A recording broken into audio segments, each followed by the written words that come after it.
राधा राधा मित्रांनो, या व्हिडिओवरती मला बोलायचं पण तत्पूर्वी हा व्हिडिओ तुम्ही शेवटपर्यंत बघा. नमस्कार, माझं नाव सृष्टी सोनवणे आणि मी नाशिक येथे राहते. आणि आज ही घटना माझ्यासोबत घडली आहे, पण ह्याची सुरुवात 4 वर्षापूर्वीपासून झाली होती. तर झालं असं होतं की हा जो माणूस दिसतोय व्हिडिओमध्ये, हा मला गेली 4 वर्ष रोज फॉलो करतोय. मी कॉलेजला होती तेव्हा बसने जायची, तेव्हा बसने माझ्या मागे यायचा, रोज माझ्या एरियामध्ये मला दिसायचा, माझ्या मागे पुढे फिरायचा. मी कधीच काही बोलली नाही, मी कोणाला सांगितलं नाही, मी काहीच ऍक्शन घेतली नाही ह्याच्यामुळे, कारण तो लांबून फक्त मला बघत होता. तर मी दुर्लक्ष केलं त्या गोष्टीचं आणि हीच माझी खूप मोठी चुकी होती. दाखव इथे फोन आला, मी तुम्हाला रोज बघते. मी नाही ते फोन देईल दादा, बाजूला घे गाडी. दादा हा माणूस मागे येतो रोज आणि आता माझा फोटो काढतो. याचा फोन एक मिनिट हे बोल ना पहिलं बोल ना, पोलीस बोलले मार काशी तुझा फोटो असेल ना, हे काय थांब बस तू गाडी.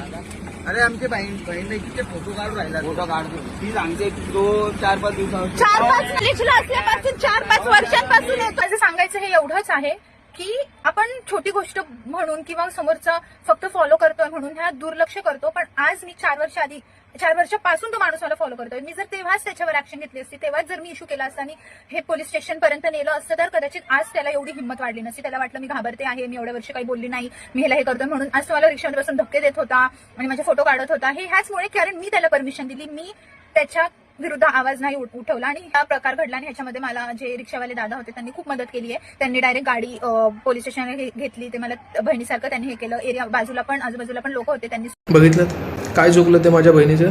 एकच गोष्ट की तिने ही गोष्ट इग्नोर केली गेली 4 वर्ष. माझ्या बहिणींनो, माझ्या मातांनो, मला तुम्हाला एकच गोष्ट सांगायची आहे, तुमचा इग्नोरन्स हा त्यांचा कॉन्फिडन्स वाढवणारा सगळ्यात मोठा साथीदार आहे. मी आज काही बोलला नाही, तुम्ही उद्या काही बोलला नाही, त्याचा अर्थ तुम्ही याच्यानंतरही काही बोलणार नाही आहात. आणि आज ना उद्या त्यांना जे काही कृत्य तुमच्यासोबत करायचं आहे, ज्या काही भावनेने ते तुमच्या मागे फिरत आहेत किंवा ही गोष्ट करत आहेत, त्याला तुम्ही साथ देणार आहात.